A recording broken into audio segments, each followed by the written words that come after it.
Good evening, and well, is it a good evening? Is it a good evening? Welcome to United Real Therapy. Let's put it this way: you either cry or you laugh. First of all, as you all know me, I'm not asked about this competition.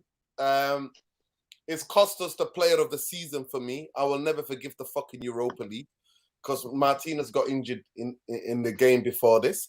But tonight, Manchester United got bopped off the park. Manchester United got to made look like, I'm not lying to you, I have played better,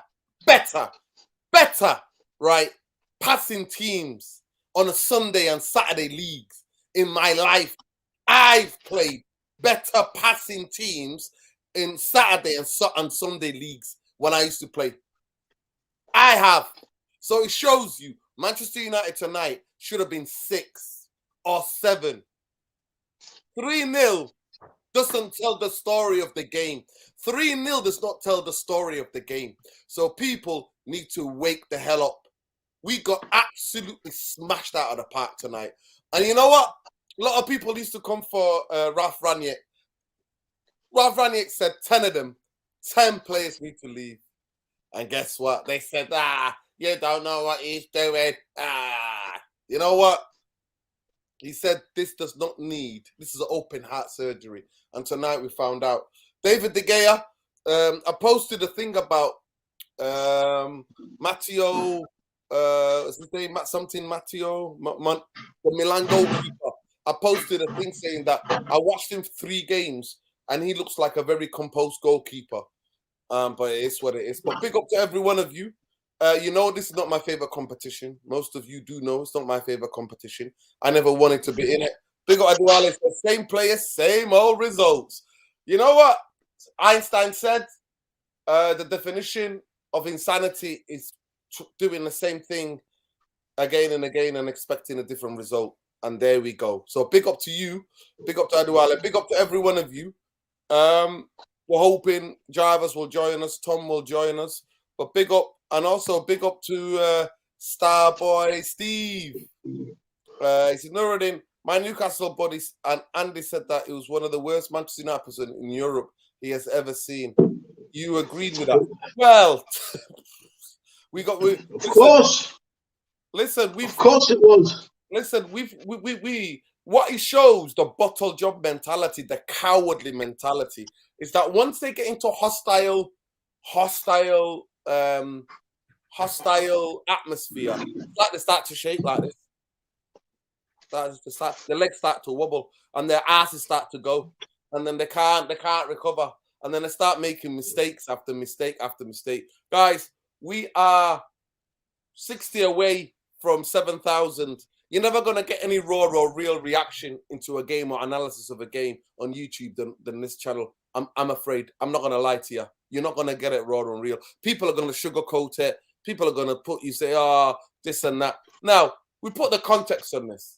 The context is, did I expect Man United to be there? Only thing I expected at the beginning of the season was Manchester United to be in to play better football, maybe to finish in the top 4, fight for the top 4, maybe finish us outside it. Because I know a lot of the players still at this football club. A lot of the players at this football club are not the players that are or have the right to wear the Manchester United shirt. They're not those players. It is what it is, people. But big up to Jarvis. Welcome. Jarvis, we were Bombay. We'll go to Bombay first. Bombay, we were a lot of you were confident. I wasn't too confident because I know Sevilla are not an easy team to beat. But last night on the therapy, a lot of you, lot of us, on the channel were quite confident last night. What did you make of the game?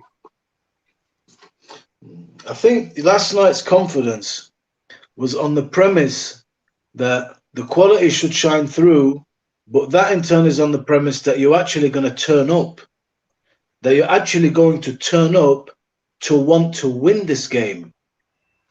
But today, the game was, first of all, I have to say, I fell in love with Sevilla today. I loved what they did. That reminded me of Inter Milan against Barcelona. They either we're leaving in body bags or we're leaving with 3 points. You choose. And we decided we don't even want to get in the ring and fight with them today.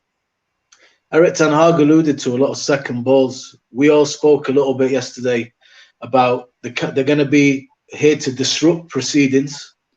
They want to make it awkward. They want to make it ugly. They want to make it rugged. They did exactly that. If you're watching the game, even in the 85th, 86th minute, their players are just hounding, man, hounding.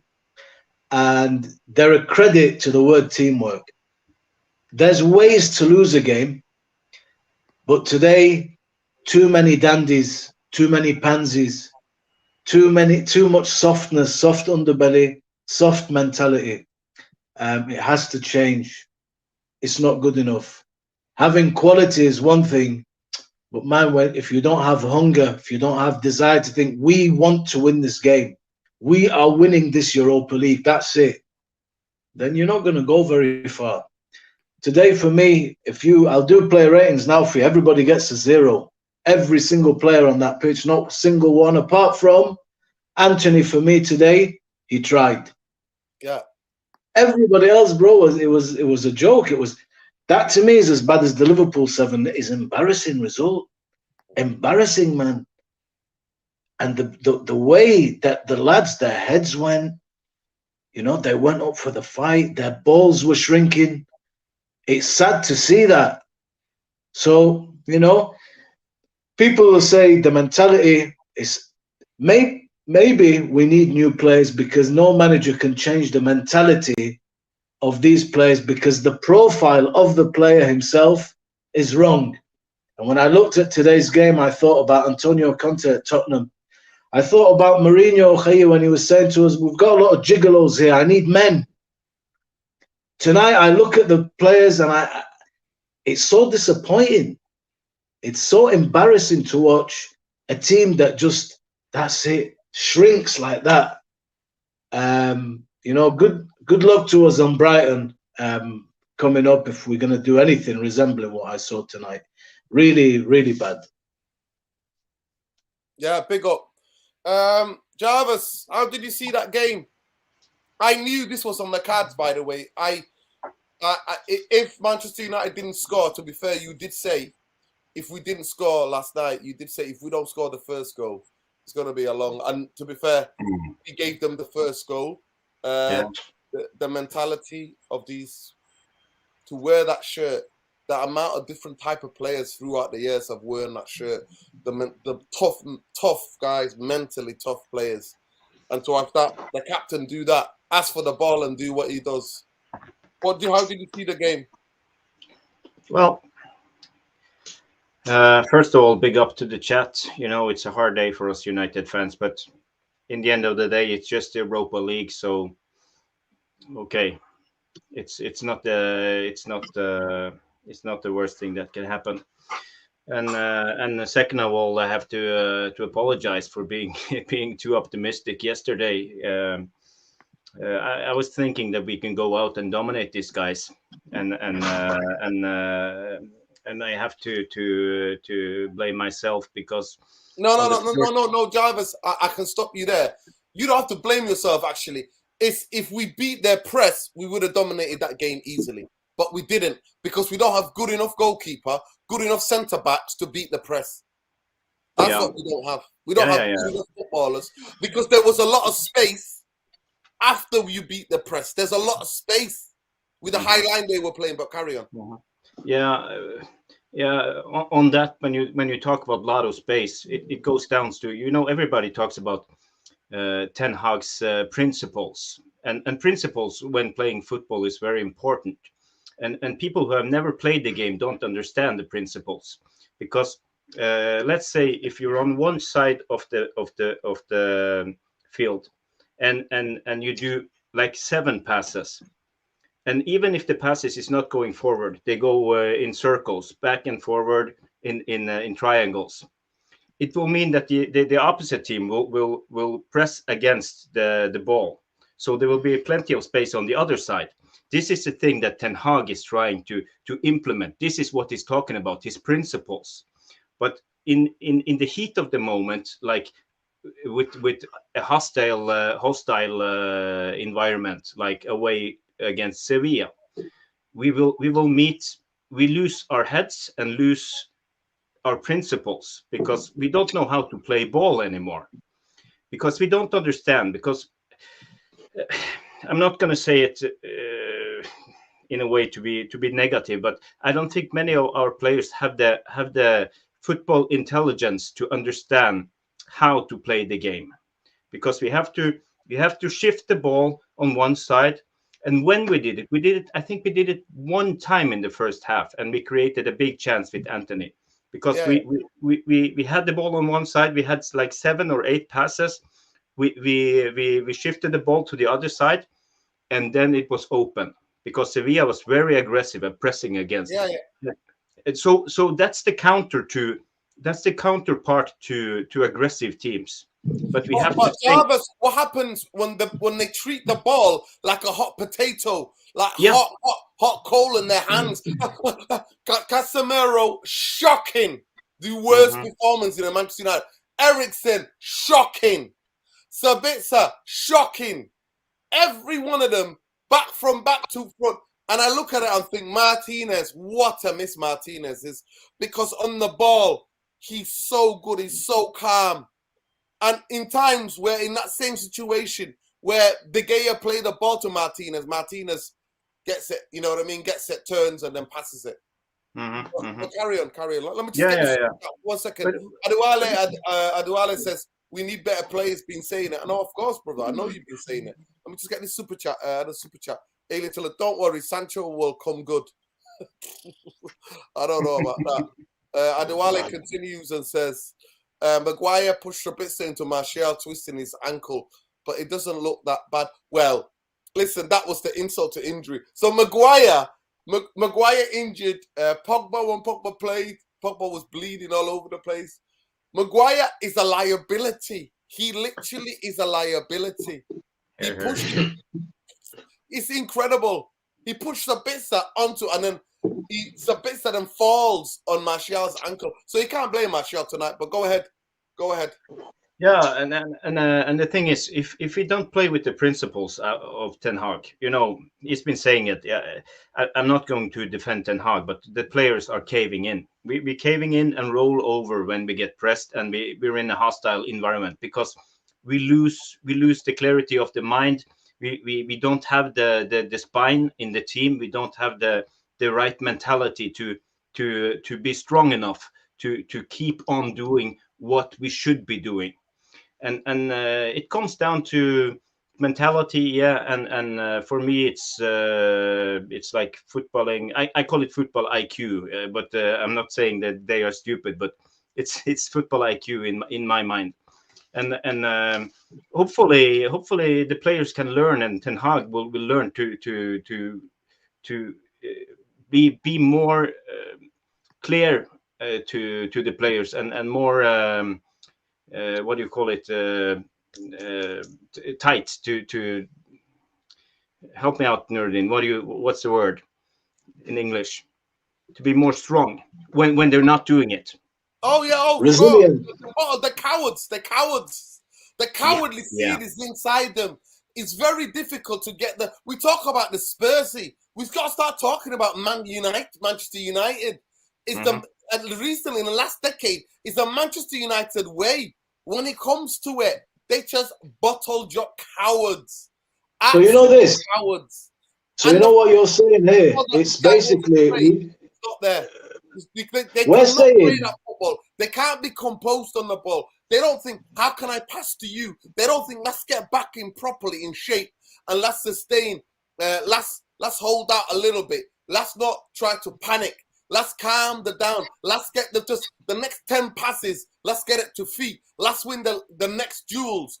Duels tonight, second balls, the pressing, every battle there is tonight. Manchester United lost. Bro, Dino, Ten Hag spoke about this second balls in the post-match. He said it's going to be that kind of game. But the key here is what Jarvis is saying, for example.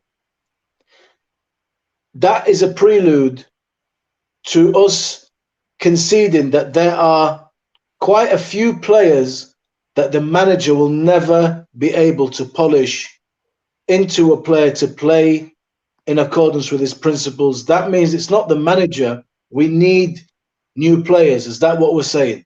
Oh, we've needed new players for a long time. Okay. Rania talked about it. Welcome, Tom. Yeah. Big up to Tom. How you doing, Tom? I hope it's all right. It's all right and sunny in those 7 Hills. I hope it's not too cold up there in Sheffield. Are you good? I think he might be busy. We'll give him a couple of minutes. Jarvis, you were talking. To me, what shocked me? Did anything shock me tonight? No. Am I surprised? No. The passing. No team expects to win. And that's when I talk about training ground. Because this is the disagreement me and you had, Jarvis, that in the chat, last time you were in the chat, you reckon games will get you passing rhythms and that. Games are too pressured because you're going to default to your nervousness in the critical moments. You're not going to be able to do it properly. In training, you have loads of passing drills. They become like second. You drill it, you drill it, you drill it, you drill it, you drill it, you drill it. It becomes second nature. I've got a friend who coaches a Sunday league team. I am not going to lie to you. I swear on my mother's grave, they play better out from the back than Manchester United. Yeah. Huh. And people think, how can you say that? How could that's the deluded by the professionals? You know what my friend did? Drilled them, training. They do about half an hour, 25 minutes of that, playing out from the back. Bang, bang, bang, bang, bang. It becomes second nature. Do you know why, Nordin? Do you know why it is that? No, let me finish. You need that in training.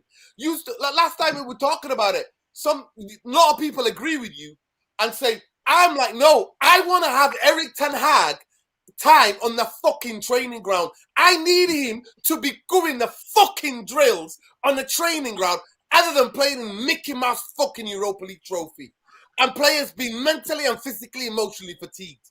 I want to see that in a training ground where you're passing, you're doing the rhythms, the patterns, especially when you've got a way of playing.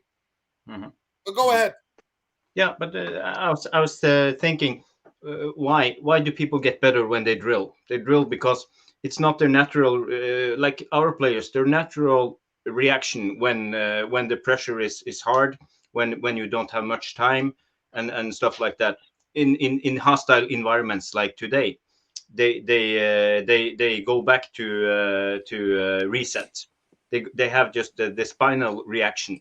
You see, like Ten Hag, Maguire, when De Gea passed him the ball, Maguire, he didn't know what to do. First of all, he didn't scan. He didn't know what was around him, and he just wanted the ball.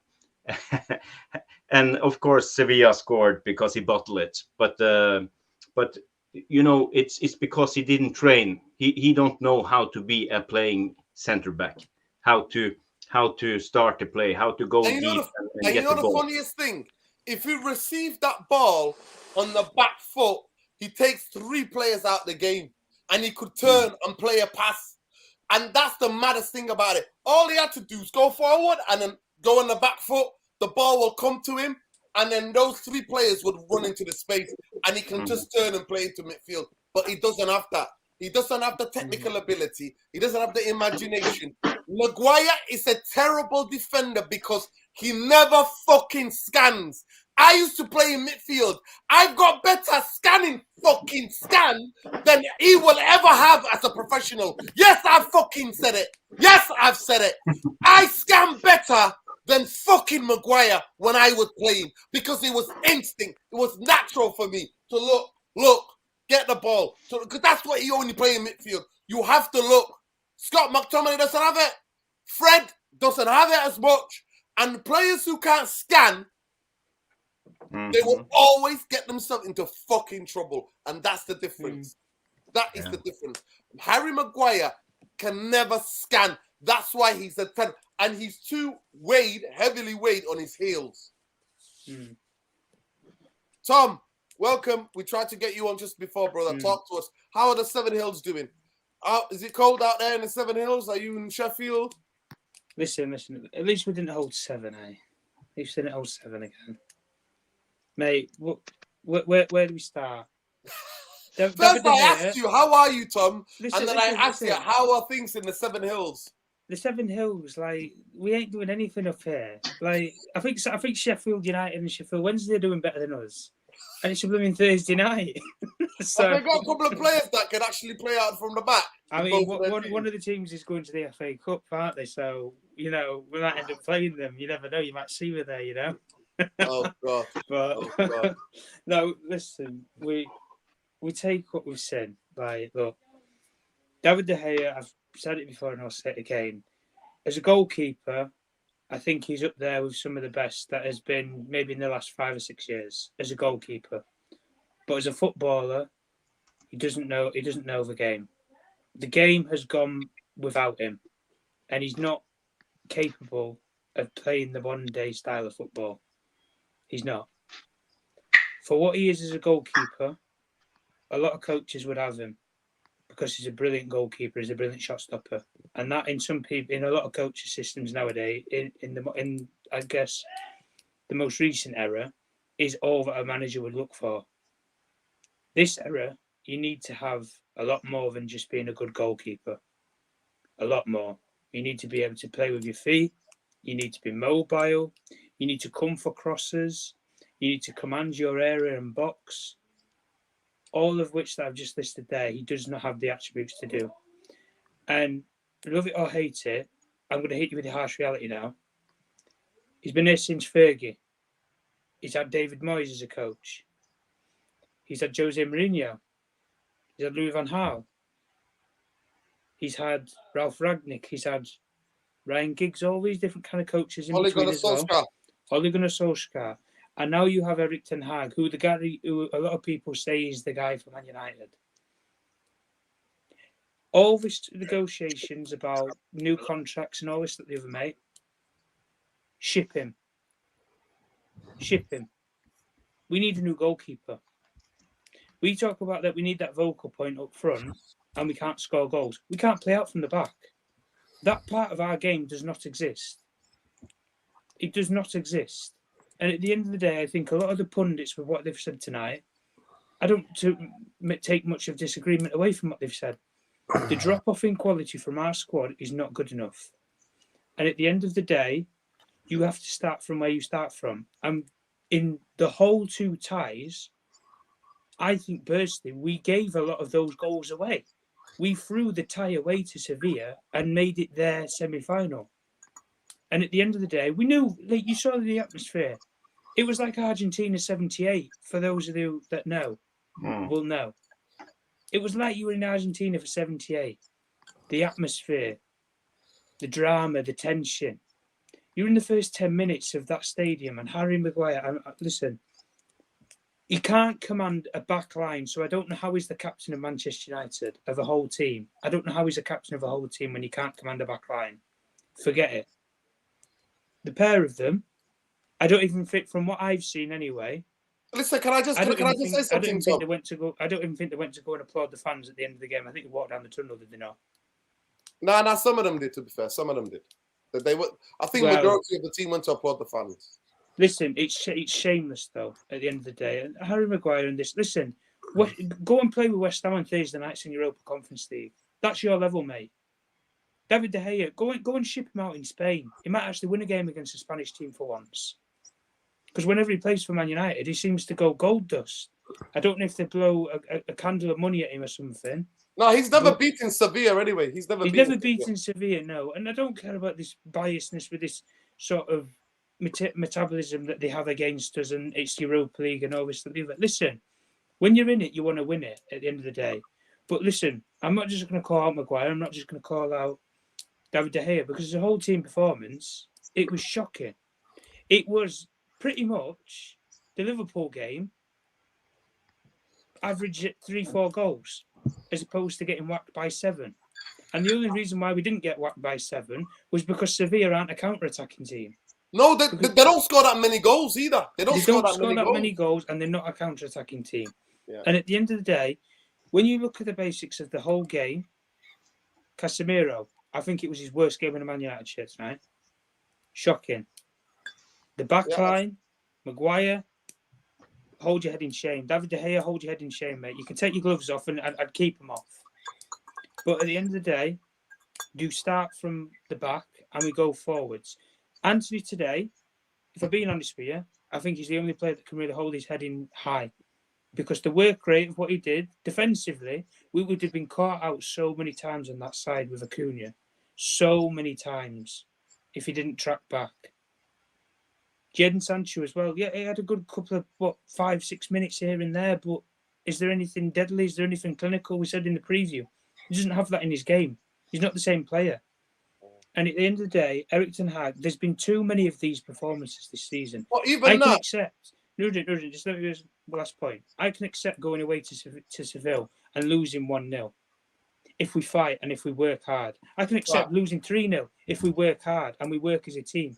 But to put out such a shocking performance when nearly 3,000 fans have paid hundreds and hundreds of pounds for flights, accommodations, tickets, and you bundle up that piece of crap, do you even deserve to play in Europe?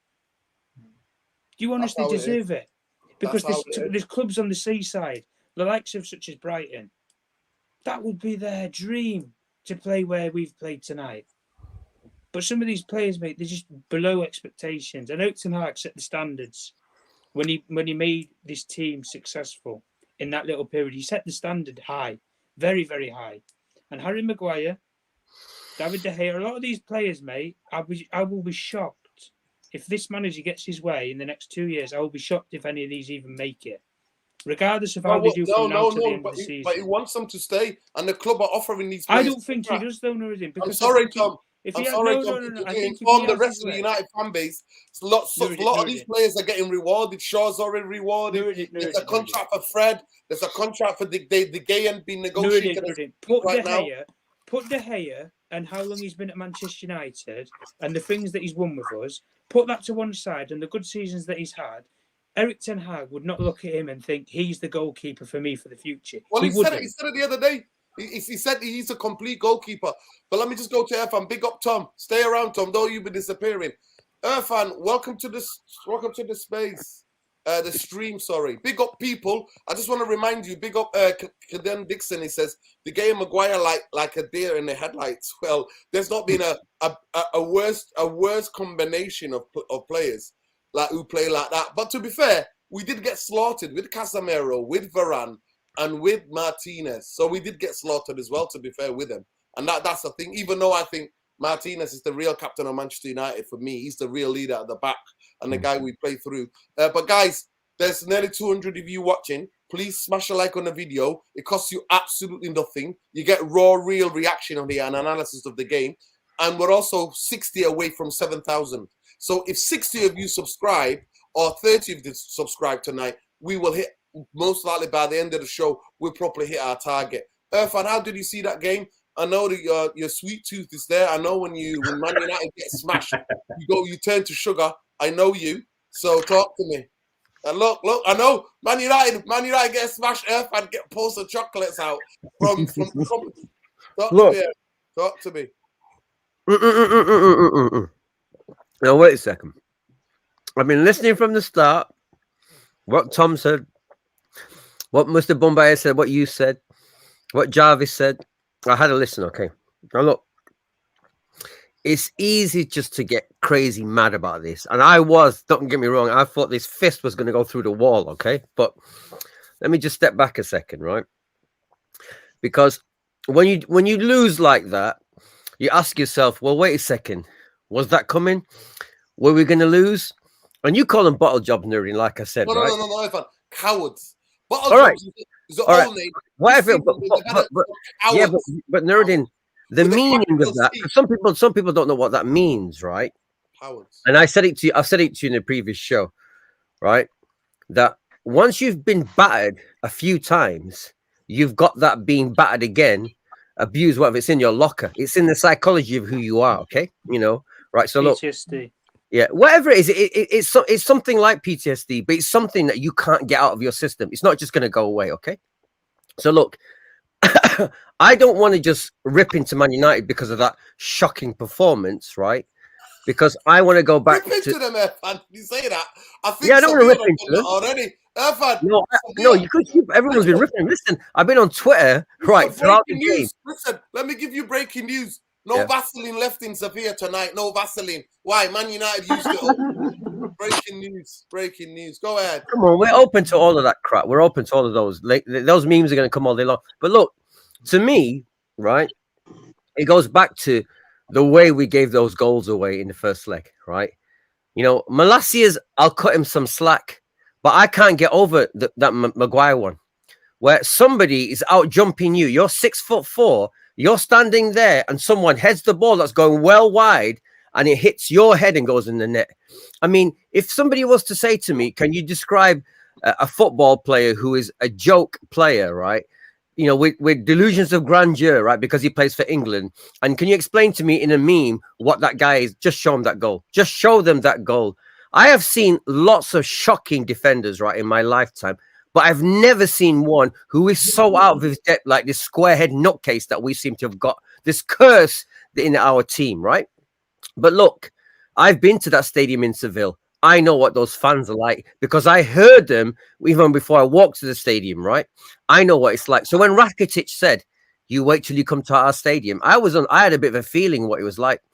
Now, when you look at that game, right, you look at somebody like Maguire, who's already weak, looking at 40,000 fans plus, who almost looked like it was like a whole Stretford End. The whole pitch was. It was like Stretford End all round the damn pitch in Sevilla. That's what it was like, right? And that's what they've got. Because this was little David slapping Goliath again and again and again and saying, you know what, you English idiots with all your millions and all what you've got, you may have all your millions, right? But we've got something that you'll never have, right? And that is feet on the ground, honest endeavor, small amounts of like things in life, not huge things, no Rolls Royces, etc. An honest game in an honest city, right? And here's two fingers to you lot, because that's what they did. That's what they did to us, right? And that's the reason why subconsciously we're on the back foot already, right? And I could see in the first 10 minutes watching Maguire with that flipping, hot coal coming to his foot, and I was like, this is not going to go well. Right. And sometimes you think to yourself, you can recover when it's bad. But then looking at the body language, because first, like, they were blaming De Gea for the goal. First, people were blaming De Gea. And then I looked and I saw Maguire's hand go, when he did that, as in, pass towards me. And he made a mistake that even 12-year-olds in Sunday League don't make. They don't make that mistake. He made a mistake. And then you watch the body language of the players and you're thinking, they're looking at the crowd thinking, we're already being squeezed psychologically because of the energy of the crowd. How are we going to turn it around, right? Now, even when I've played football myself, right, and you're up against it and you've gone to the away ground, whatever team it is, right, whatever, you do get players who suddenly go, hang on, we're going to fight. That one guy, the two guys that would have done that in Man United's team, one was suspended, Bruno, the other guy's got metatarsal injury. So the two guys you've got who are going to show some fight, they're gone. The only guy that showed any fight at all in that whole game was Anthony. Anthony's the only guy that can hold his head up high in the whole game because he tried everything, even track back. He defended better than all three of the other defenders. I don't think Lindelof had a particularly bad game. But it goes back to the wider point of once you've been slapped so badly last season, and this season, right, the players that are infected with it. So, you always say it, nerd, and it drives me nuts, but it's true. The first goal is vital. First goal is vital. You say it again and again and again. But what you're really saying is against this brittle team that's like jelly in certain moments, right? The first goal is vital in our team. It's not vital for a proper team. And I said this to my friend before. I said, this team will never be a proper team until it learns how to handle being 1-0 down away from home. It will never be a proper team. Okay? Listen, Never. Yeah. Listen, big up Irfan. I just want to get to this. Big up Mundo. I'll come to you, Ari and Rashid as well. Mr. Beef Drury, now you're happy we lost. No, the point is this. No, I'm never happy when Man United lose any games.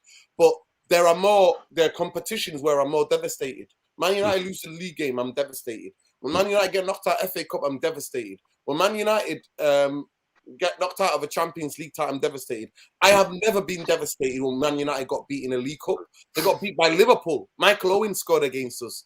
I think, I don't know, in the early 2000s. I was never devastated. I went for some food like I did usually. It's and I the went out. manner of this defeat that's devastating. The manner of this defeat is where the substance is. No. Let me finish.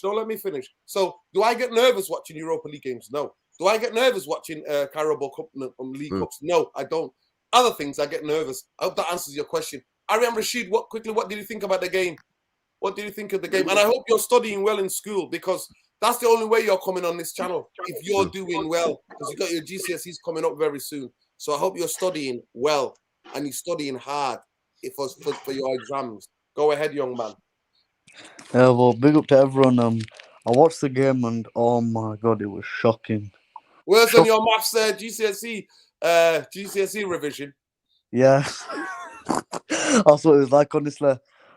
That's what Maguire was like, honestly, today, man. I watched the game. Oh my god, it was shocking. Everyone out there was shocking.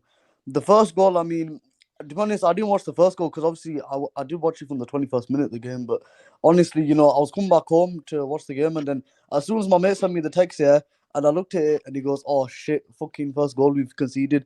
And guess what he said? It was Maguire. And I thought, oh my good days. I knew back to square one again. I knew something like this was gonna happen because as soon as I saw that starting lineup, yeah, and Maguire was in it, I thought, you know what, we're gonna do something here. Something's gonna happen. I know something's not right.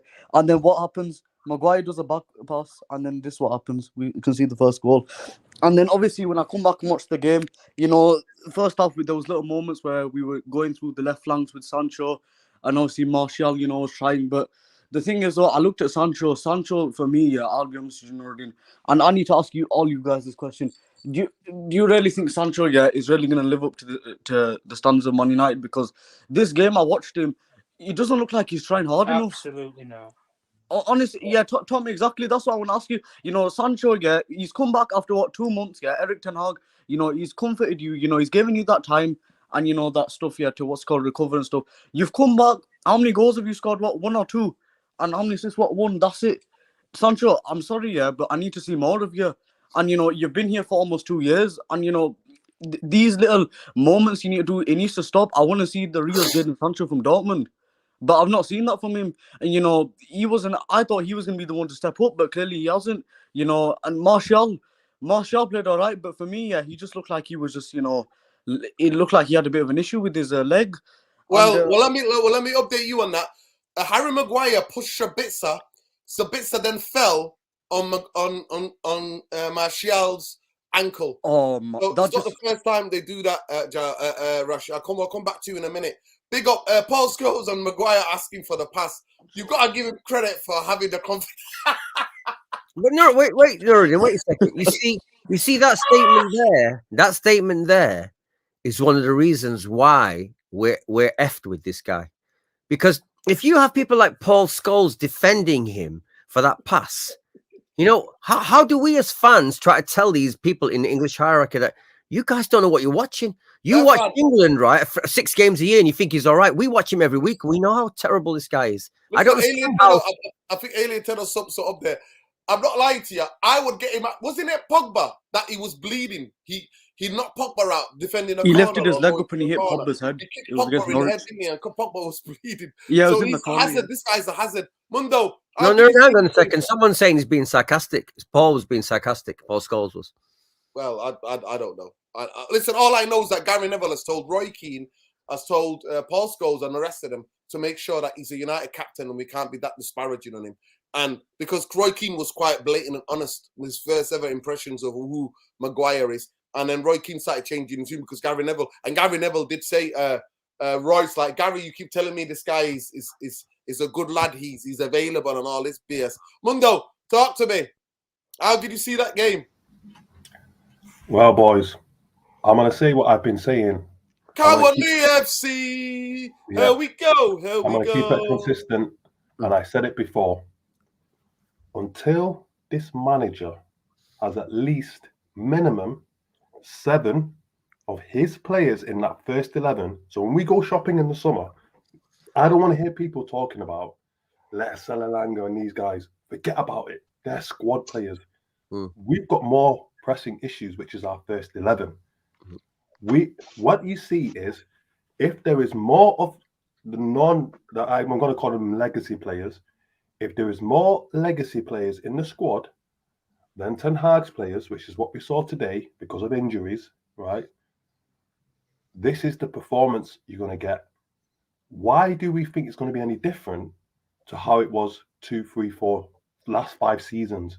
Because the majority of this squad have been around for all these times when we've been through the doldrums, right? A lot of these players have been here for a large percentage of that time.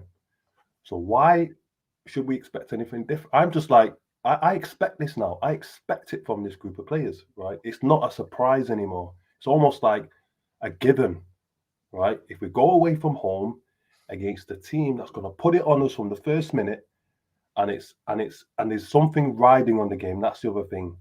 If there's something at stake, 9 times out of 10 or 9.9% times out of 10, we're not going to show up, right? And we see it consistently. So I don't blame Harry Maguire, because we know Harry Maguire is not at the requisite standard. We expect this from him now. So when he does it, fans shouldn't get upset about it because it's standard, right? De Gea, I expect this from De Gea, right? Because if you look over the history of this competition in particular, where we failed, De Gea and Maguire and Lindelof to a degree have been at the centre of the clusterfuck, right? You look at the final against Villarreal, the goal we conceded. You look against Sevilla when we went out to them last time, the goals we conceded. You look at the FA Cup semi-final we lost to Chelsea, the goals we conceded, right? Somewhere amongst all of that, you will see a Maguire fuck up or a De Gea fuck. You'll see something from one of those guys. Now, we can talk as much as we want, and people will probably look at the manager and say, oh, can the manager be doing more? But let me tell you something. When you've got players that have got that mentality, which I'm going to call loser mentality, because that's what it is, right? When you've got players with that mentality, I challenge anyone to bring me a manager, even the best managers we've known, including Pep, including Fergie, that have come into a team that have got players that consistently fail and turn them into serial winners. It just doesn't happen. It's never happened in the history of football. So we can't expect that. We need to lower our expectations of this particular group of players, right? For me, they're never, ever going to compete for the Champions League and the league with this squad of players, right? It's just never going to happen. So a lot rides now on this ownership situation. Are we going to get the right owners in who are going to back the manager and get us the players that we need? Because if you look at, I use Man City as an example, and I hate doing this because they're our biggest rivals, even though they might not consider us rivals anymore because we're shit. But when you look at Pep and the evolution of that Manchester City team, there's barely anyone left from the team that he took over to the team that we're seeing challenging on 3 fronts, right? When Fergie came into Manchester United in the mid-80s, the players, when he won the league in 92, most of those players had gone. Yeah, clear Right. out. Except for Robson. I think Robson Was bit part. Robson wasn't even a guarantee. Robson and McClare were not even starters. Yeah, that's what I'm trying to say. So we have to be patient with this manager because I trust in this manager. And I did say, if I still see the continuation of what I saw over seasons gone by, I'm not going to start pointing the fingers at the manager. I'm squarely putting it at the players, right? And we're seeing it again. And the final point is... Listen, let me just hold it right there. This is why I was like, Man United need to get out of the Europa League early. And that's why I was talking about Man United needed to have a time with a manager on the training pitch. My friend runs a Sunday league team, Mundo. I promise you, on my mother's grave, they play better out from the back because he drills them. Every training session, they have half an hour or 25 minutes where they do the same repetitive again and again and again and again, where the ball goes from the goalkeeper, bang, bang, and he gets the rest of the team to press really high at the back 5. So sometimes two people are pressing per player. That's what they do. And you know, when people say to me, I'm like, we don't have the strength, we don't have the depth, we don't have the quality to be playing. And you know what? All of the things I was talking about, Casemiro, worst game in a Manchester United shirt. Worst Terrible. game today in a Manchester United shirt. But And even Eriksen, horrendous on the passing. Sabitzer, horrendous. But The only guy up the pitch that came about and did something. And that's why when I look at what Serebi has done at Brighton, you can see a team that's so drilled. They are the best team to play out from the back in the Premier League. The way they get the ball from their goalkeeper to the centre. Are you telling me that those players are a lot better than Manchester United players? The back four or the back five of Brighton are so much quality in depth better than Manchester United. Is that what people are saying? They have had more fucking time in the training pitch and way of being drilled, but getting caught up in playing 56 games in all competitions where a lot of these players are shattered. You're not going to get that because people go, oh, you got to play games. No, you need the fucking time in the training ground. The reason why, let me say something now. The reason why Antonio fucking Conte come and won the league in that season when Chelsea finished, was it 16th or 15th in the league? They won because they were not in fucking Europe and he had time to work week in, week out, work on the training ground to perfect that, playing that five at the back, 2 wing backs, turning somebody like a number 10, Crystal Palace player, I forgot the Nigerian heritage, got him playing as a fucking right wing back because he had the time to fucking do it in the training ground. But some of you guys tell me, no, we want to win trophy. Well, tonight you got your fucking ass handed to you. Let me just come back on that one. No Vaseline left in Sevilla tonight because all of it was used on the Let me come back on that one, right? The problem is... You know I'm right, Mundo. You know I'm right. You know teams, when they get more time, especially with new coaches, especially with coaches who have a specific way of playing, that the results you see it. No. Not with this group of players. Hang on a minute, hang on. Go on. Yeah, Mundo, go on. Is because that performance today, right? Because I'm hearing over the past few weeks, like especially after the Newcastle game and other games, other fans, amongst Man United fans, people are saying we're getting injuries, we're getting fatigue, we're getting this, that, and the other.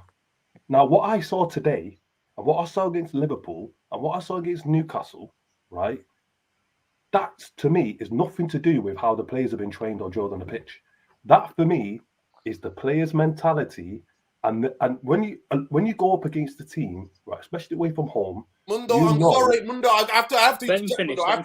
Hang on a minute. Let me finish, Nurin. Hang on a second. Mundo, I'm sorry to say, but Man United can't fucking pass the ball. That's what I'm talking about. I'm not just talking about the back five. I'm talking about the midfield. They can't fucking pass the ball. You can't count. Jarvis and me, we talked about it a minute ago. We said there was 1 minute in the game where they kept possession and passed it first time, 1-2 touch, and then switched the play to Anthony, and there was a shot that came from that. Man United passing is fucking dog shite. I see Brian bobbing teams off the fucking park. That's coaching. I'm sorry, but that's fucking coaching. Let me finish my point. I'm on the training ground. Let me just finish my point. Right? The thing I'm trying to say is, do you think that if Brighton players don't work hard, this is what I'm saying, from basics, right? If they don't put in a shift, I don't give a shit how much they've been coached. I don't give a shit how great they are on the ball. They're not going to win football matches. So this is the point I'm saying. United today, what puts Man United, because of course they can pass the ball. What puts the common denominator when you watch Manchester United and they don't turn up is that they don't even get out of the starting blocks, right? They're losing 50-50s. No one's running. So it doesn't matter if you can pass or not because you're not even competing, right? The other team's running harder than you. They're winning every second ball. And the thing about the ability to pass in the game, you think that Man City come out from the first minute and all of a sudden they're in their groove? No, you need to find your way into the game. That's how teams play. Even Man City, the best passing team in the league, even Brighton, right? They need to get into their groove. That's why there's that old adage, it's about the first 20 minutes. You get yourself into your rhythm and then you start to control the game. But Manchester United don't get into a rhythm. because they don't even fucking compete with the team they're playing against. So today, Man United, player for player today, had better players than Seville, right? But they came out and fought for every ball from the minute the whistle blew. They outfought us. So even if we had our passing, they would have won every tackle, won every header. It doesn't matter. Mundo, Mundo, I'm sorry, I reject it. I understand what you're saying. You're saying Man United did not play with aggression, with intensity, with physicality. We didn't win our second balls. We didn't win our duels. I agree with you. But passing, I'm sorry to say, Eric Ten Hag and his fucking coaching staff have not done enough because they're too fucking going for everything and playing 50 fucking games for the season without doing any resemblance of a fucking drills of fucking. Let me just. Why do Man United get bumped off the fucking back most games? Why? Why? Why do we get passed out of fucking way? We get passed Listen. Let me come in here. We get fucking out passed. Nuruddin, that's your analysis, though. I'm sorry. That's different. Physicality, intensity, aggression, that's different. Passing the ball, we lose it. We fucking lose the ball. Wait, Nuruddin, are you at Carrington? Are you at the training sessions? Are you at Carrington? No, are you at Carrington? No, Irfan. No, but I'm gonna tell you. I'm gonna fucking tell you now. I'm gonna tell you now. Manchester United, like fucking tonight, they fly back. Tomorrow, recovery. Right? Next day, little bit of warm down and warm-ups, the little bit of passing drill, and then straight to the video room. Next day, fucking game. Where's the fucking time to do drills? Where is it? When? 50 fucking 6 games. More than anybody else in the fucking top 5 in Europe. Top 5 leagues. Nobody is playing more games than Manchester United. Nobody. Nuruddin. But wait, right, listen. Hang on, Tom. I'm going to second Nuruddin. Hang on, you made the point now. Go on, Tom. Our passing is shit. Nuruddin.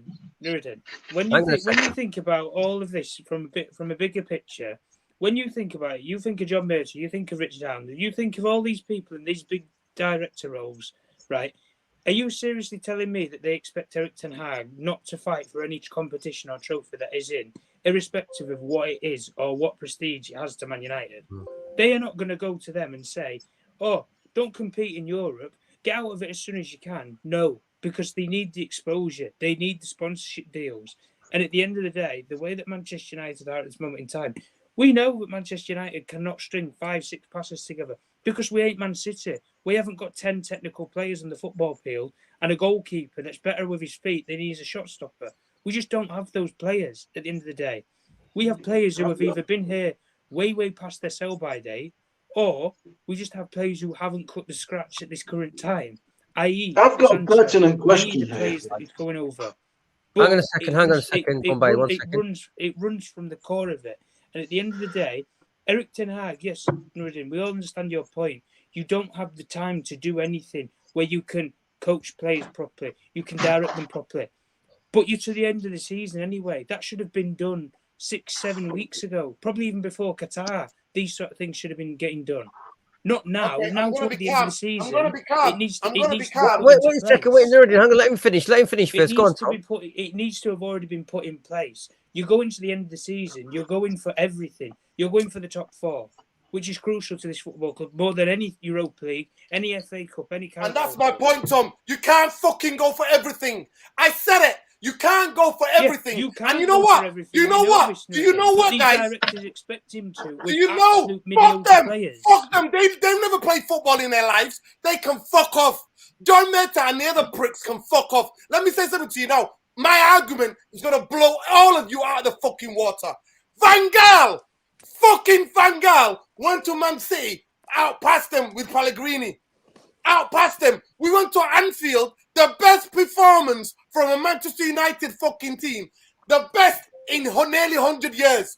Juanfield, we popped them off the fucking pitch. Popped them off the fucking pitch with Fellaini. With fucking Fellaini. And you guys are telling me we can't do it.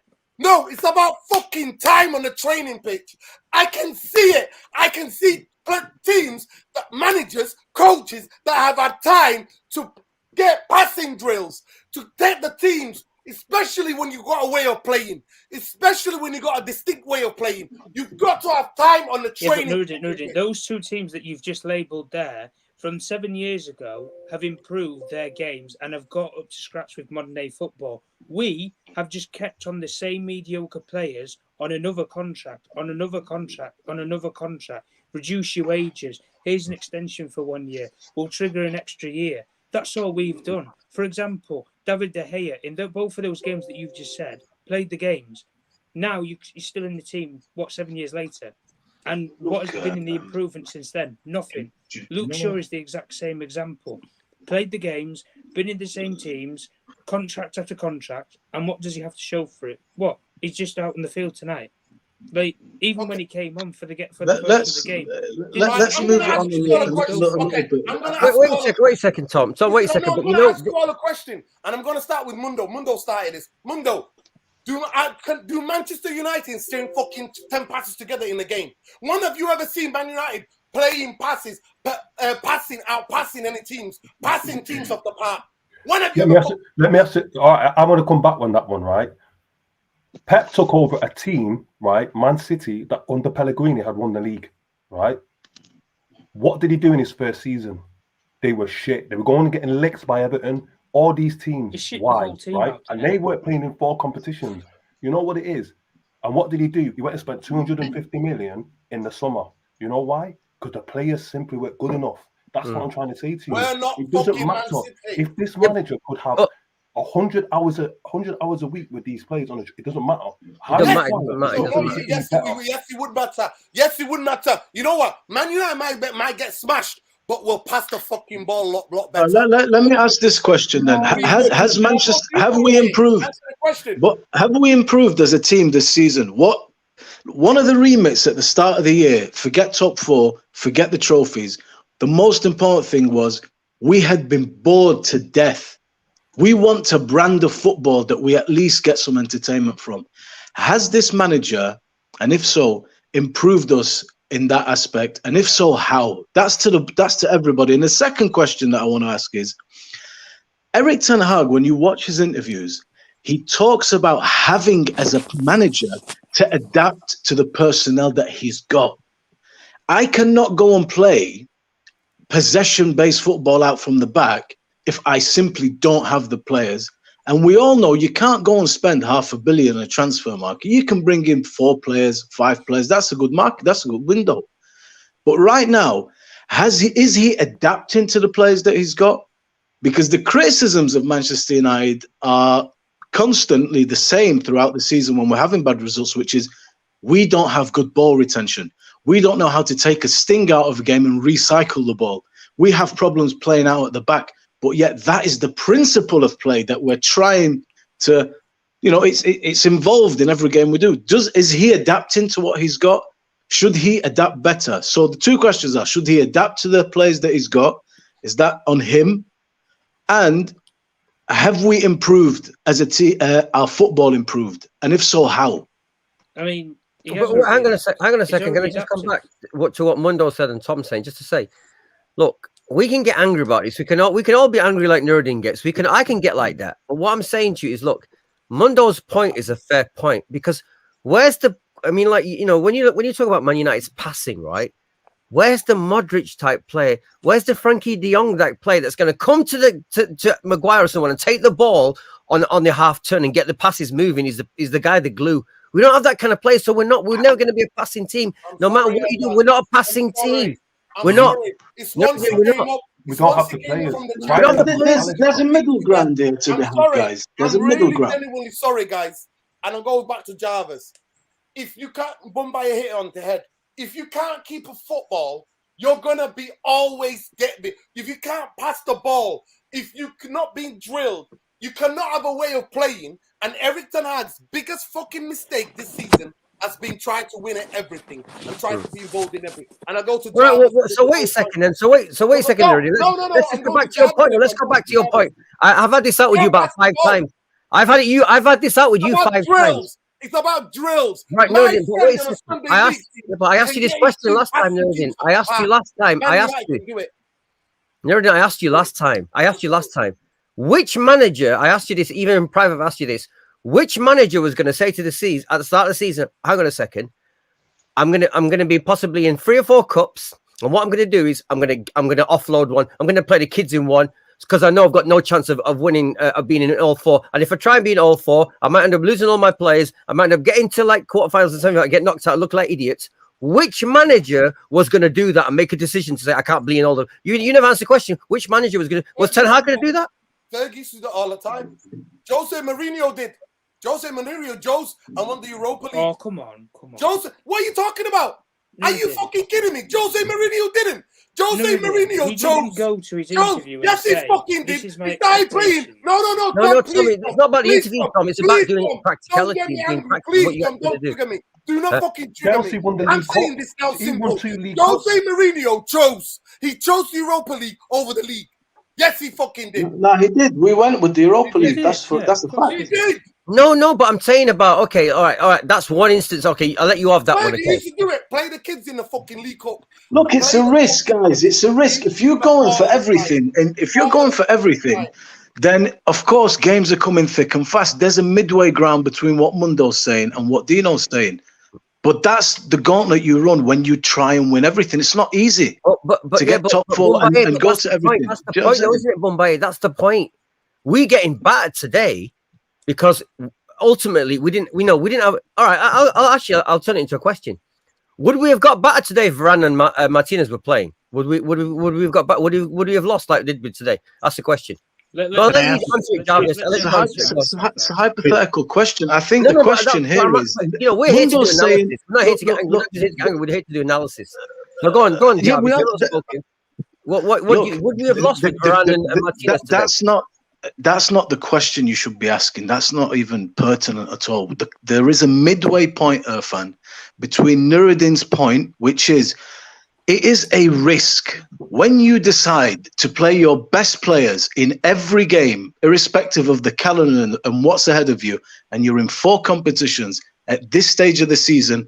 Games come thick and fast. You have less time to prepare for the game. Of course, I agree with that. So what Dino's saying is correct to a certain extent. By the same token, I'm not saying it's not correct, but I'm saying to yourself, I said this to Nuruddin before. Why is one of his backroom staff, somebody like Steve McLaren, or somebody said to him, Eric, you can't play in all these competitions with this squad. Something's going to give. You're going to fall at the last hurdle, or you're going to fall towards the end. But that's what Nuruddin's saying. But we've had this time and time again. So what are we talking about here? Let answer the questions. Look, I think answer the questions that I've posed. They will solve some of your issues. If we've not improved as a team at all, football-wise, then we have to look at Eric Ten Hag. Right. We have got a team there, for me, that is a top 4 team, no doubt about it. Right. We've got a good squad as well. Listen, and the caveat is because of Liverpool and Chelsea collapsed. Jarvis, have you been impressed? Please tell me give me 3 games where Man United passed teams to death, where we kept the possession, kept the ball, where we switched the play, other than the one that we saw. Well, we have had glimpse. We have had the 15 minutes here, 10 minutes there, 30 minutes here. So see progression in the way we play compared to Solskjaer and Mourinho and stuff like that. But to go back to the passing thing, you were talking about it goes down to drills, but for me it goes down to drills and it goes down to ability, and today it was a clear example of ability because Rakitic, the Sevilla best midfielder on the pitch, the best midfielder on the pitch. Rakitic, he dominated our midfield. Big time. And you can't say that Casemiro and Eriksen and Sabitzer don't have the ability. No way. They are so good footballers. But it comes down to when we are playing out from the back. Lindelof and Maguire, they didn't. I don't think they did one time in the game playing out from the back break the line to make it easy for Casemiro to turn and play up to Eriksen or play up to Sabitzer. So it's like a chess game. So if you miss in the first moves with the pawns, it doesn't matter if the queen is the best, because you're effed on this level. So for me, Maguire and Lindelof, they don't have the ability needed to play the way we want to. So Okay. it's not in balance what we are doing. So Okay. Sevilla, they're not the best So team pressing, but question. they look like the best No, team no. pressing, because they were flooding our players. When No, one of our Dino, players please. received the ball, they Hang on had a second. 4 Let him Sevilla speak. Let him players speak. Go on, on Jarvis. him. Go on. Yeah. They had 4 Sevilla players on him. So like Casemiro, he was flooded every time. The Why? press. It was a very good press. Yeah, it Yeah, but was. why are they good in pressing? Because the passing is too bad, as Nuruddin explained. But it's not only down to drills; it's down to abilities also. So it's you have to level it more, Nuruddin, for me Question then. Okay, so question, Dino, Jarvis, guys. If the first move, we can see it, it's not working and it has a profound effect on the rest of the game, why are you putting those players that don't have the ability to execute that type of play when they don't have the quality to do it? This is the criticism. This is why I said, is he adapting? Is he? No, you can bypass that. You don't have to pass out from the back. You can try and do something else. You can play a different formation.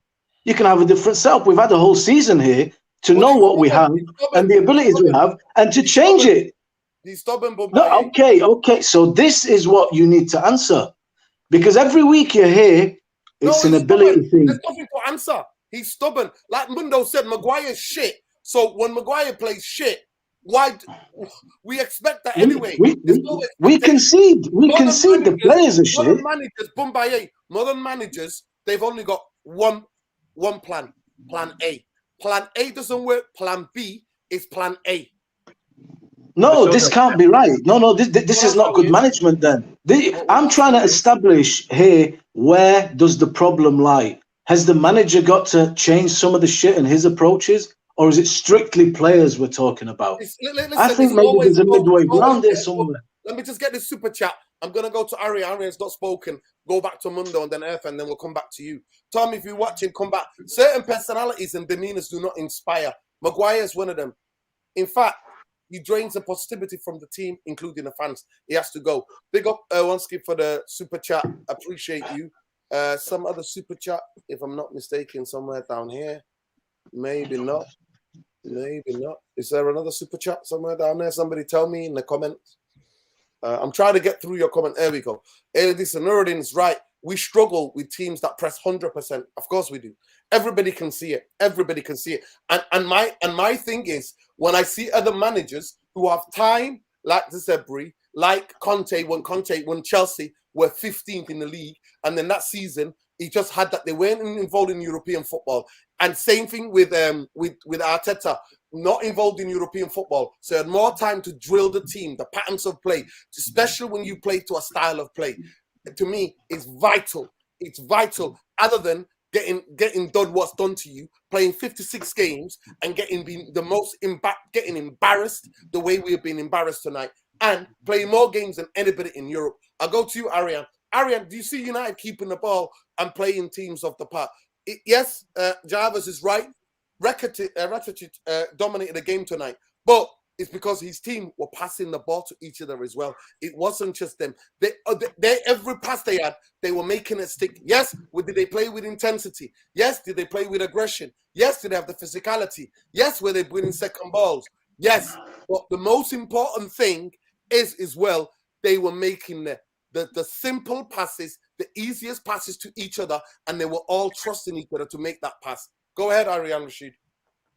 Yeah, then that's what Jarvis was saying was spot on, right? Like, let's be honest, you take it instance, like, look at the game, like, we just looked lackluster, we couldn't string the passes, and like, you look at Sevilla, they were aggressive, they were going for it more. Also, we weren't going for it. This is the thing though, like Nuruddin, like, let me give you an example. You look at, for instance, the Brentford game, where we got outrun about 13 kilometers or something, and they were going for us, pressing us. We got about 4-0. And then the next day, what did Ten Hag do? He made them run the same mile as he did, and even he took his own he had to do it with them as well. So in terms of like coaching and stuff, Ten Hag can't do it. He can't punish these players by letting them out running to run and stuff, 13 kilometers and stuff. And also when it came to the Liverpool game, we dominated that game though, didn't we? That's when the players did respond though. So in terms of we can't do it, but it's just that We the didn't players dominate the game. Arian, we didn't dominate that game. We played as an away team. We played on a counter, but we were aggressive. Of course, yeah, we was aggressive. Yeah, of course. It's just like you always saying, it was just in terms of ability, really. These players, some of these players have the ability, some of them don't. Like, take for instance, look, we can play. It's just that we've got one player in our team, which is Maguire. Like you said already, you've said it so many times. Maguire does not fit the criteria and the way Eric Ten Hag wants to play.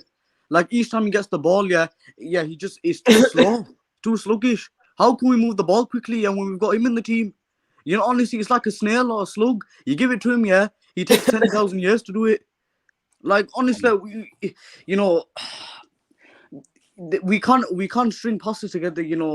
Like we're talking about ability, but we're not like a Man City or stuff. Like look at Man City, they've got all the technical players, they've got the squad depth, they can do it because Pep coaches them in a way. Pep's been given the right players. But it's just that, with our team and stuff, even, and obviously I should have said this ages ago, but I'll say it now, and you all know this. Ranić said it last season. This team needs open heart surgery. What's it called? It's not very difficult to analyze the situation. Like he said, there'll be 6, 7 to 10 new players. He clearly said, what's it called? There was that half these players are not even good enough. Last season they showed it because they can down tool on the managers. They did it with Mourinho. They did it with Van Gaal. They did it with Ole. And don't tell me they won't do it to Ten Hag. They'll do it to Ten Hag. And it's about the effort. The ability. If they put in the effort, then we're sure to dominate. But in terms of ability, they can't do it. But it's just that if they put in the effort and stuff, and how much time Eric Ten Hag does with the coaching drills and stuff, and with Steve McLaren and all that. But we need to be more aggressive and up the front foot. We just need to try. They've not done it enough. They've not. Of course, that's the thing. Adewale says if he adapts, how will their players learn his style of playing? It's either they learn it or they leave. But listen, they're not even being coached because there's no time to coach them. That's the point I'm trying to get it across to you guys. If we headed out of the League Cup, I promise you, that's why I want to ask Mundo, we were talking about Ten Hag, because I was like, getting time on the training ground will sink or swim. The players would have to go through the drills because you will have the time. When you play 56 games of the season, more than any other team in the top 5 leagues in Europe, by absolute mile, you are never going to get a team that can hold on to possession, can keep the ball, can play their way out of trouble, can do that. You do not. And I'm telling you or not, people, I swear to God, I've seen certain managers, certain coaches, Division 1 players, League 2 players, coach them to keep possession and keep the ball. I have seen it with my own eyes. I have seen it with my own eyes. Managers that can do that. But you have to have the time on the training ground. When you don't have the time on the training ground, all you're doing is recovering.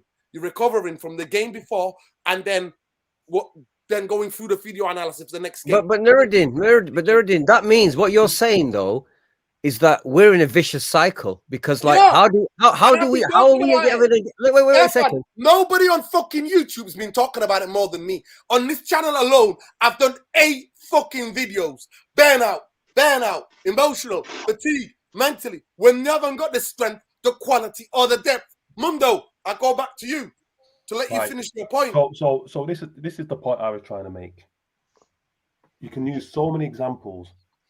Liverpool, Arsenal under Arteta, City under Pep, right?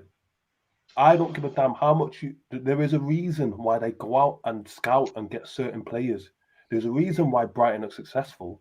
It's because they've played that style of football for years, right? And when they sign a player, they don't sign a player that the manager's saying, right, this guy is only good at running fast and breaking lines. Now I'm going to coach him to be good on the football. That's not how football works. Man United's squad is a Frankenstein monster of a squad, right? Bits and pieces bolted together, right? Even if you look at each position, the profile of the players are not even similar. We've got 2 right backs, one who can attack, and can't defend, and one who can defend and can't attack, right? You've got centre halves. Some are good on the ball, some are not good on the ball, some have pace, some don't have pace. You've got one CDM, the only guy in the squad who can play that position, right? So the point I'm trying to make is that how can you have a consistent way of playing football when you don't even have the right profile of players? And in the absence of that, right, that's in relation to you want to see his team play a certain way. But what I would expect as a minimum is my team to be at least competitive, right? So even though we might not be playing Brighton football, we're still going into games and we're able to hold our own, right? We might not see pretty triangles and passing, but we're competing. Start of the season, we got outplayed by Arsenal, we still won the game. Liverpool played good in patches at Old Trafford, we still won the game. We beat Man City, right? That's because they had more quality. They are teams that are further along in their evolution, but the reason we beat them is because we matched or fought them, right? That's the minimum I expect from my team going into a game. I agree. I right? agree with you. So all this about the structure, it's all and about not playing retention passes as well, and everything else. Mundo, can I ask you a question? Are you telling me a coach like Ten Hag can't keep a team if he wasn't involved in the League Cup or the fucking Europa League? You telling me that Man United won't keep the ball better than what they are doing now currently? Yes, they would. Even with shit players, yes, they would. Because not all of the players we've got are shit. Some of them are absolutely useless. But the point I'm making is, I'm not, even if we play they're better never football, going to change. But majority of players are not all shit. They're not all shit. No, even if we play better, this is the point I'm trying to make. Even if Manchester United played better football, I'm saying with this group of players, I'm not convinced, and this is why I'm saying it's the mentality, right? I'm not convinced that they would even go to Sevilla and win. Okay, they might play pretty football, but I'm not convinced when they're up against it and that other team's putting it on them that they've got the fight to fight back. Because in some games, you can't, teams won't allow you to play your game. So you've got to adapt. You've got to at least outfight them. And I'm not even seeing that. Now, you could say that is that the manager? Is he are they not buying into his methods? Because I don't think Ten Hag sent them out today to say play the ball slowly across the back and misplaced passes and don't tackle, right? I don't think he did that, right? So whose fault is that? I want to say the same thing again, right? I've seen this. If this just was happening this season, then I look at the manager and say the manager's method's not working, whatever.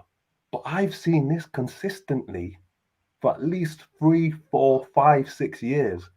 And the constant in all of this is that group of players, because the majority of them have been here throughout that whole period. I don't give and you talk about Van Gaal. Van Gaal didn't coach this group of players. Mundo, the difference is this. Now, for the first time, we've got a coach, a training ground guy. But we've not had the training ground because he thinks he can go. And tonight he's got his ass handed to him. Actually, for the first time in the press in the interview after the game, he looked shell shocked tonight. Actually, he looked fucking shell shocked. All right, so let me ask you a question. So let's just finish. No, let Mundo finish. He looks shell shocked. I'll make this last point, right? It is no coincidence, right? I think we would all agree that the only player today that seemed to have been showing fight, effective defensively and offensively, and seemed to be doing what the manager you would expect the manager to want to do is Anthony. Absolutely. Why is that? Yeah. Right?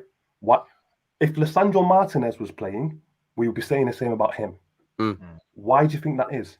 That is the point I'm making. No, but Mundo, your point is we're never going to play good football. We're never going to compete because there's too many of those old legacy, bottle job, lack of mentality players. Some lacking ability, some who have ability, like Martial, but don't have the mentality. And if you tap him on his shin, he's out for 3 months, right? De Gea is never going to improve with the ball at his feet. So how can we even talk about playing out from the back when your goalkeeper is putting your centre half in problems, kicking the ball out of play, does that horrendous third goal, right? The manager can't fix that. He can't fix that. I'm sorry, he can't. He can't fix. He can't make Maguire better. He can't make De Gea good with the ball at his feet. He can't make Lindelof physical. It looks like he can't make Sancho physical. No matter Sancho's got techers. We all know that he's a street baller. But if you don't have the mentality, you don't want to get down dirty, and you don't have the physicality, then the manager can't help you. So what do you need to do? I've never seen Lissandro shirk a challenge. I don't see Anthony shirk a challenge because they're fighters. That when you look at Man City's team, when you look at Liverpool, Mo Salah and Mane and these guys, when Liverpool were flying, and Henderson is not a baller, but you know what he had? He had fight, and he had a simple job to do for the team, and he did it. And those guys like Mane and Salah and these guys never got injured, never got fatigued, never went missing, right? Physical guys, did the job defensively and offensively, right? They were warriors. And if you want to compete with Man City, right, because that's the barometer. I'm not comparing myself with Arsenal. The City are the team to beat, right? And when we talk about Champions League, listen, I'm sorry to say, Mundo, we don't have their owners. So I don't know what you're talking about, City. We don't have their owners. Their owners about winning. If they're about winning. So that's what Yeah, but Nerdin, I said we're back in that roundabout again where we do analysis. Mundo, I'm sorry. I want to break it to you. I'm sorry to break it to you, Mundo. We haven't even got Brighton's fucking recruitment. Brighton. But Nerdin, look what we're analysing. Hang on, Nerdin. Huh? Let me just get the super chat.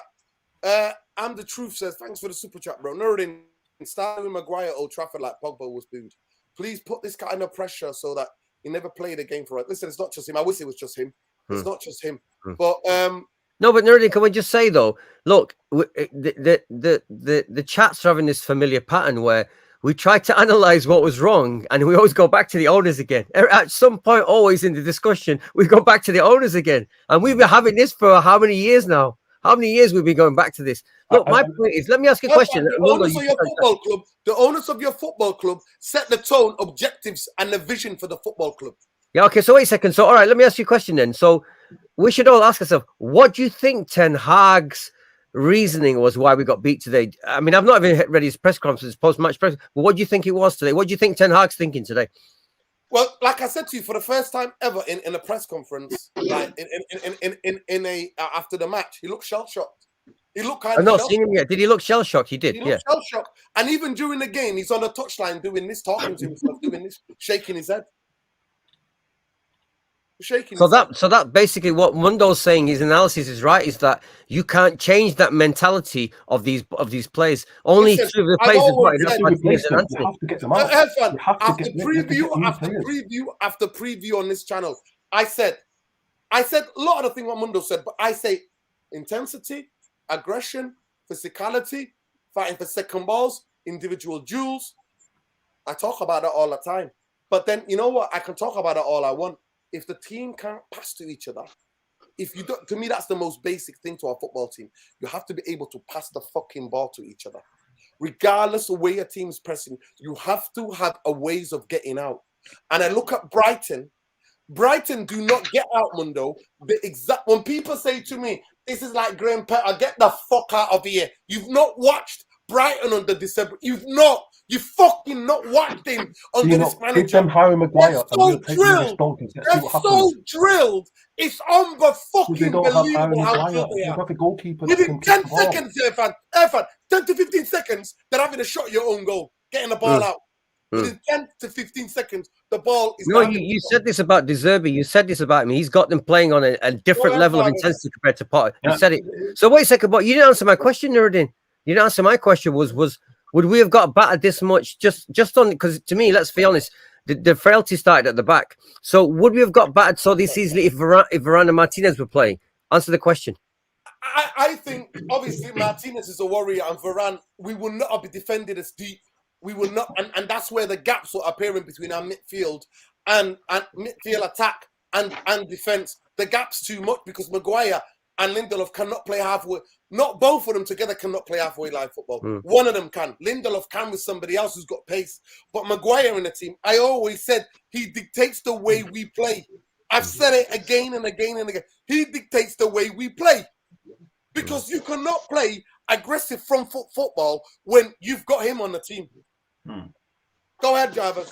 Yeah, I was just a quick comment. In all the top teams, in every top team, in Real Madrid, in Manchester City, in every team that's in the top, you never get the time to drill. That's why the top managers are the best to implement their system fast, because you never get time. You have a game every 4 days. I'm So sorry, Jarvis. Not when it comes to Man City. He's got 2 different teams. He can put out 2 really good 11s on any given week, and he works on those players, and he makes substitutions like he did the other day when they were beating Leicester. He took 5 of them off half time. Took 5 of them off, whatever it was, 60 minutes. That's what he could do. When you've got quality, strength, and depth, Fergie used to do it. Fergie would start a lineup. I remember Fergie started in the FA Cup semi-final against Arsenal in the treble season, started with Ole Gunnar Solskjaer and Sheringham. Why your Andy Cole left on the other thing? Started with that. So when you've got strength and depth in you know what? I would never criticize Eric Ten Hag if we had the strength and the depth and the quality. I'd be like, go for everything. But I said from the beginning of the season, there are lots of people who go in the Twitter spaces here, and they're all saying to me, you are right, you are right. I do not have a fucking magnifying glass into the future. I've just watched football.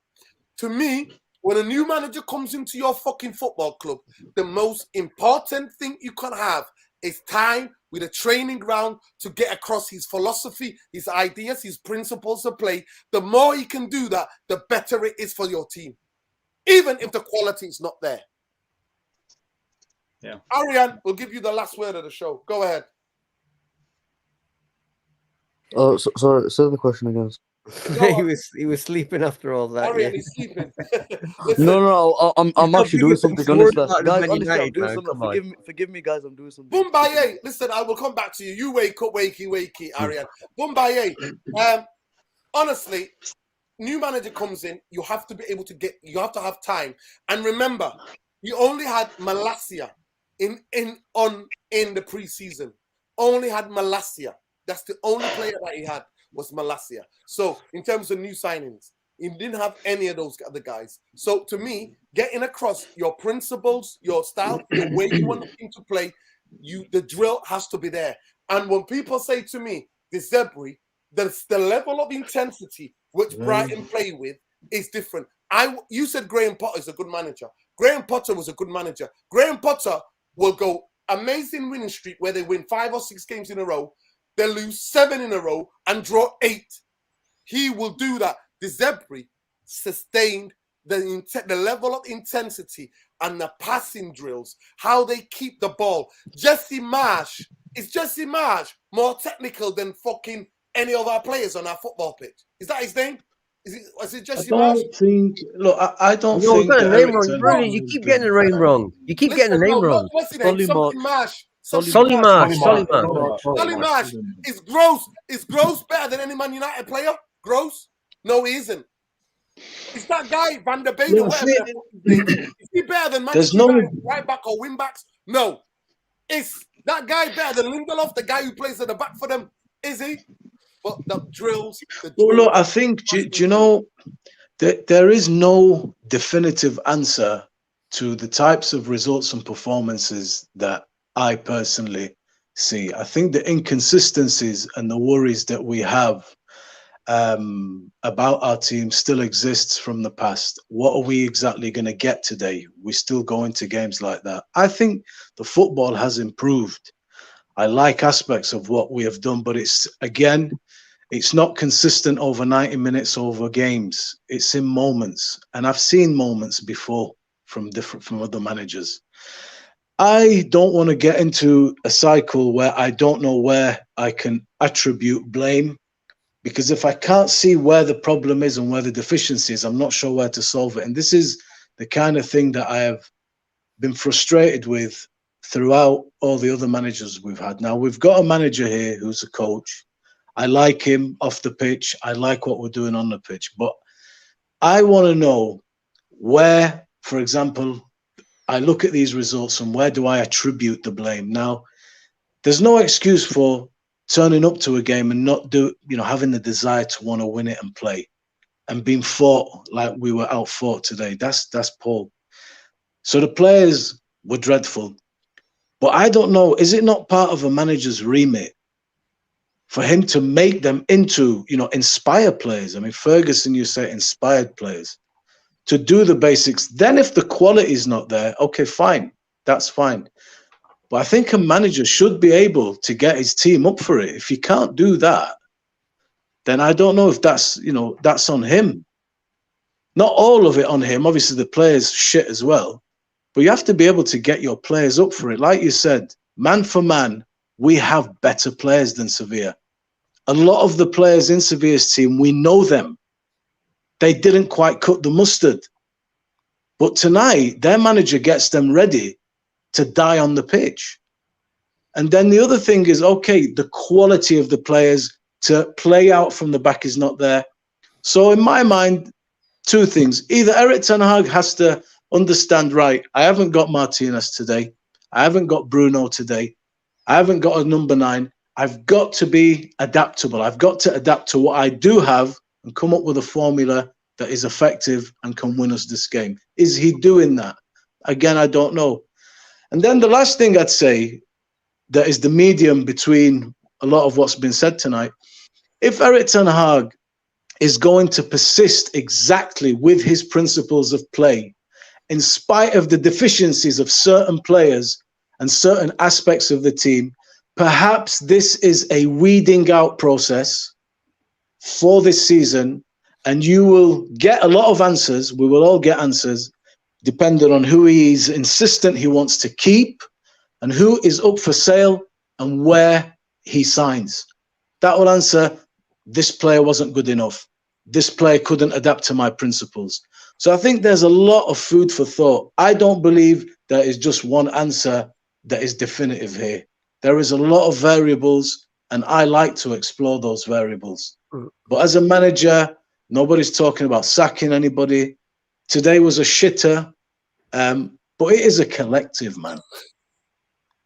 That's what it was a reality check, though. But it was a reality check. But we know, because anyone who's watching every single Man United game knows that a performance of failure like that is possible. We don't know when it's going to come, because none of us predicted this after the way we played against Nottingham Forest. No one predicted But it's unacceptable. That's the key here. No, but my though, the problem is that, like, and when it happens, we have to ask ourselves, like, why is this happening? Wait a second, but who's really surprised by the loss? Are we all really surprised by the loss? I mean, we are a little bit, but like, are we really surprised by this loss? Habibi, bro, it's not that I'm surprised by a loss. It's the manner of the defeat. That's the key here, the manner. If you lose, it's all right. Okay, it can happen. 7-0 by Liverpool. Yeah, and you have to ask yourself, like, what the hell is going on here? Same again tonight. For me, I blame that on Ten Hag. I blame that. Just that, I mean, look, it's. I'm not saying, for example, Mundo is adamant. We need new players that will solve this stuff. I don't disagree with that, by the way. I don't disagree with that. I'm not saying that.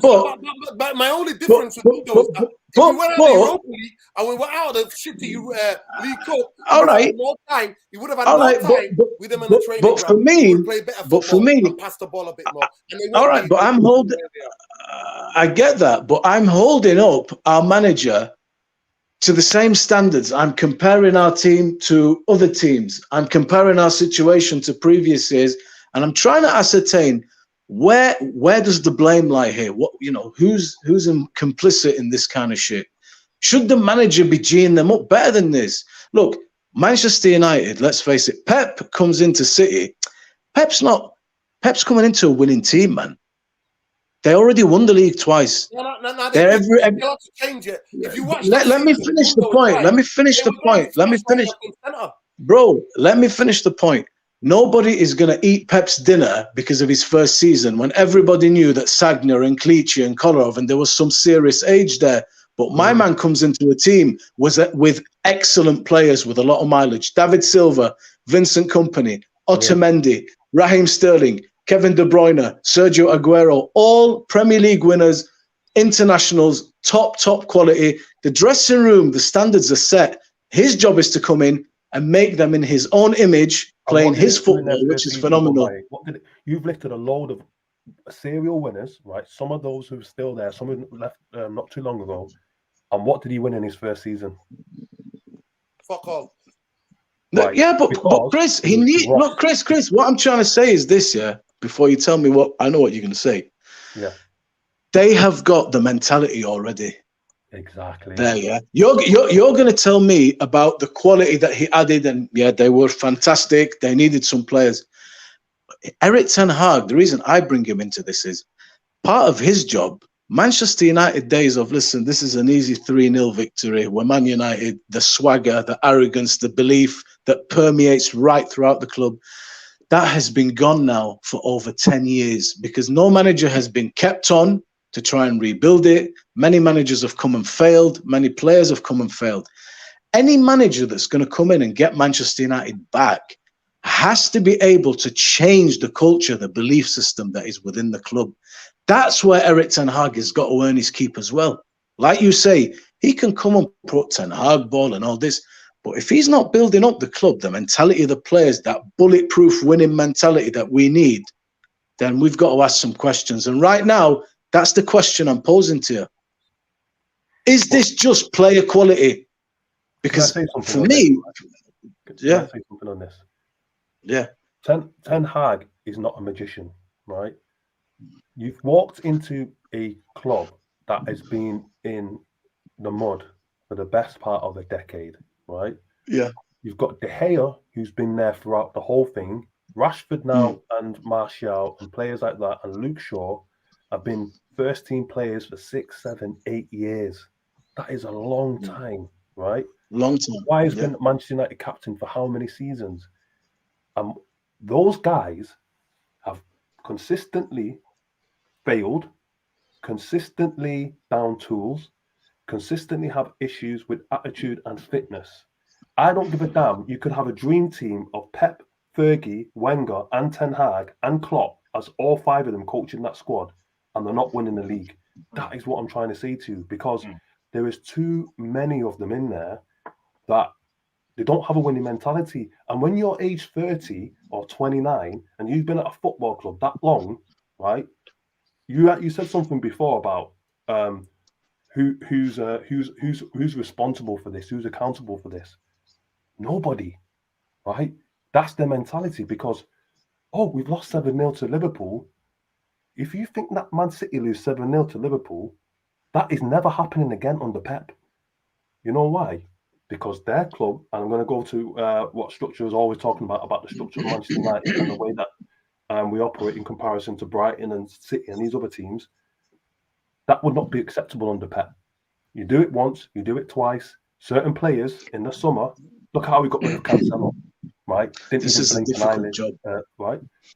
He doesn't care about who you are, whatever you are, whatever you do. Listen, guys, I'm gonna have to stop the debate there because we could go on long. We've gone on for 1 hour and 37 minutes. I just want to get this. Dennis says, how many times has David De Gea done that stupid pass? David De Gea has made no goalkeeper in this season has made more mistakes than David. No, Norden's 5. I looked at the stat before. He's made more than any other keeper this league that led to goals. He's made the most. Let's give him a 5-year contract. To be fair, for the balance, he's holding in the Premier League, the top of the league. Saved our asses. We've got a lot of points this year.